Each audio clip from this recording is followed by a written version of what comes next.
What up, what up, what up, what up, what up, YouTube? Welcome back to another Major Market Breakdown.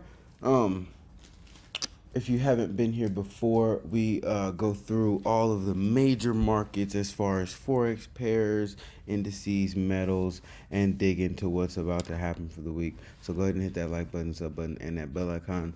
All that's gonna tell the algorithm this is good content. It needs to get pushed forward. All right, let's dig into it. This XRP, I wasn't really gonna talk much about that specifically. But let's go ahead and start off where we always start off with, DXY. Move that from over there. That trade that you saw on the screen wasn't actually a live trade. I was actually just playing around with that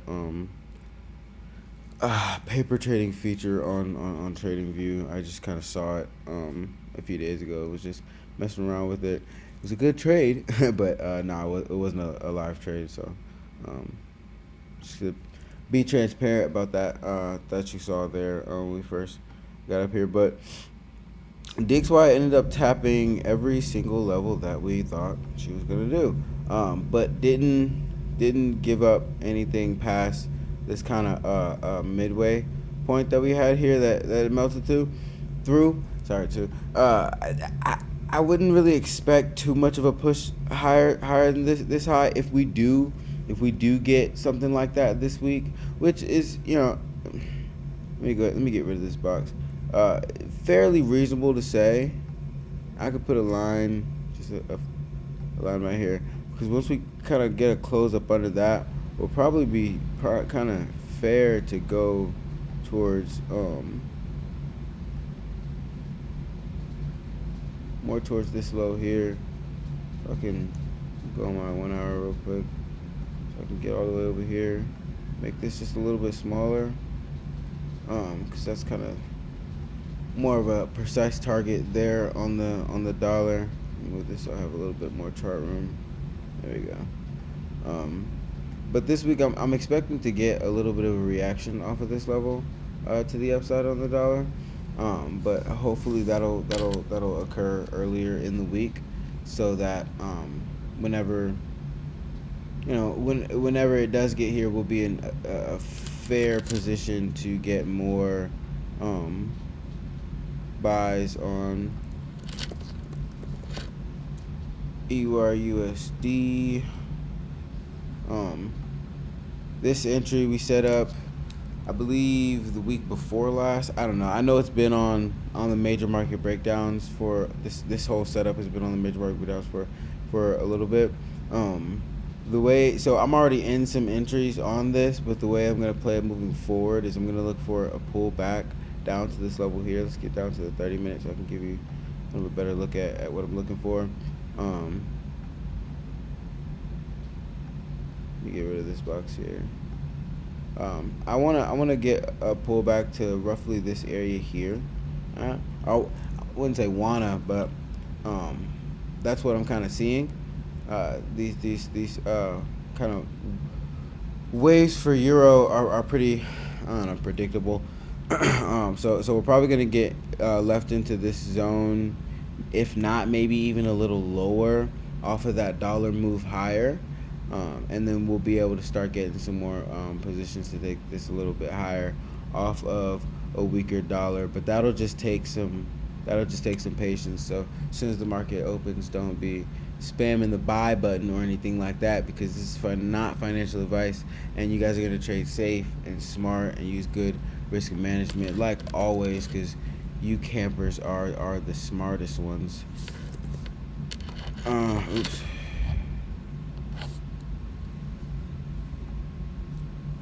All right, GBP USD. Looking for something very similar as EU. If we throw a fib on here, because GU likes to respect fibs a little bit better sometimes.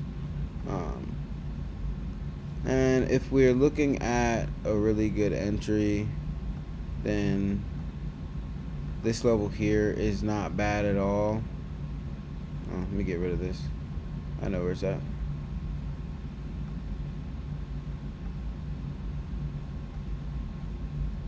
This level's not bad at all. But I mean, could it be a little preemptive? Possible, very possible. But we could get a solid reaction off of here. Um, we also have this level here that could give us a similar, very similar reaction.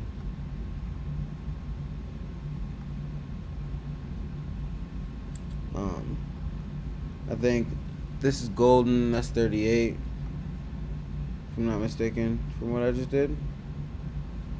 Yeah. Yeah. So 38% retracement, golden zone. I'm probably gonna take an entry at both just to try it. Um, and if both fail, then we're just getting a stronger dollar than I'm expecting.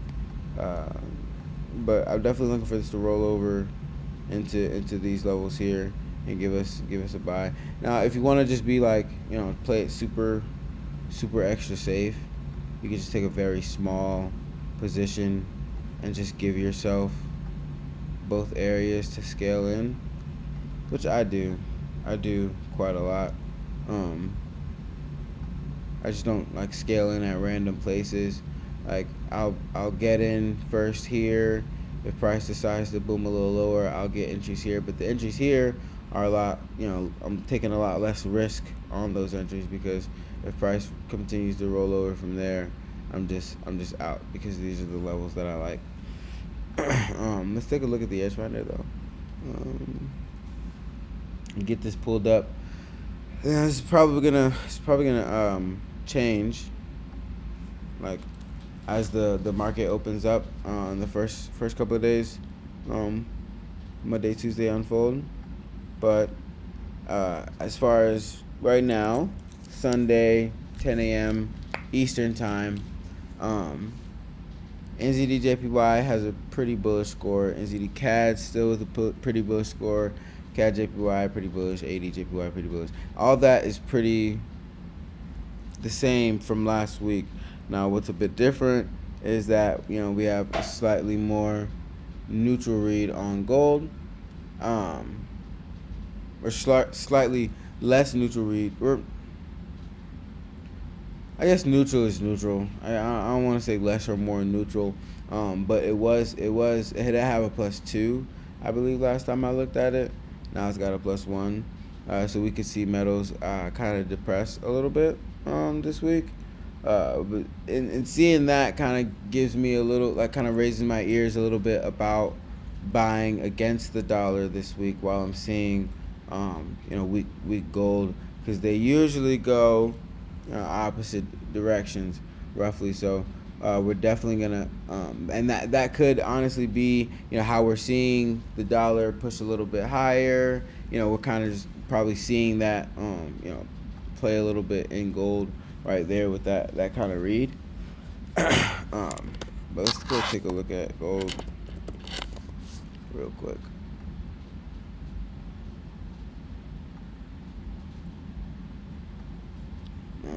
Share this tab instead. Come back over here. Um, so massively respected the levels that we have put on the chart down here. What was it? Um, Thursday. Well, I mean, these levels have been here for a long time. We revisited this whole setup on Thursday, and I was talking about how we were looking at buys, but sells were vicious because we already did this sell off here, and it's kind of still the case. If bulls don't kind of break out of this little area here, let me get like a line so I can kind of show you what I'm talking about. We don't break up out of this here. Um, and start making, like if we don't go ahead and make another high here, we're likely gonna we're gonna probably see it and make a lower low instead. Now, granted, we could see straight up consolidation. It could just chop sideways, which is for the most part what it's basically describing it, just being more sideways. It's just we're kind of at the higher end of this potential sideways movement that I'm seeing here. Kind of it's what I'm thinking is going to happen, and of course this could be proved wrong as the charts unfold. But we're probably going to get a downward channel, right, and then see price kind of get really compressed, and then see kind of an explosion kind of move to fill this in, because this is just looking like it's going to be a big old double bottom, right? And just kind of see it trickle down from here a little bit, and then explode higher. Would just be, I don't know, it makes sense to me visually, and then fundamentally, this paper price we know isn't like this isn't the market standard. We know gold and silver for big manufacturers, suppliers, banks and funds overseas is not trading at this kind of discount, right? Not at all. The premiums have not come down anywhere outside of the U.S. Paper markets. Maybe a little bit. I talked to one of my friends. He's a jeweler.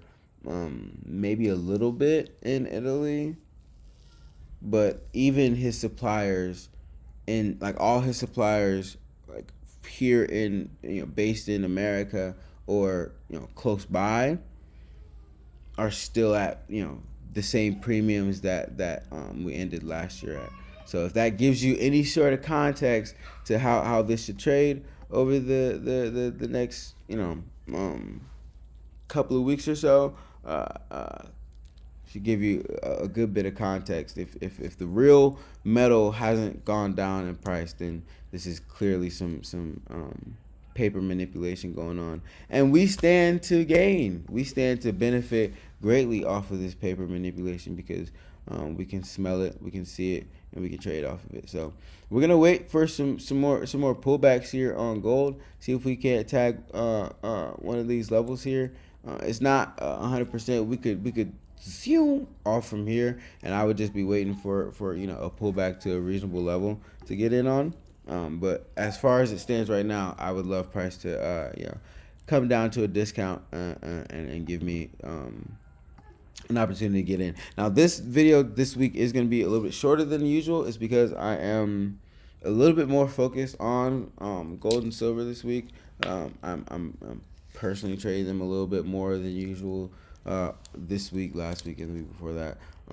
So I am kind of focusing a little bit more of my segments on the live show that we do every morning, on the upcoming week or so on the metals markets, just because I think we might see something historic, and if that's the case, I definitely want to be chatting about it and talking about it in the mix when it happens. All right.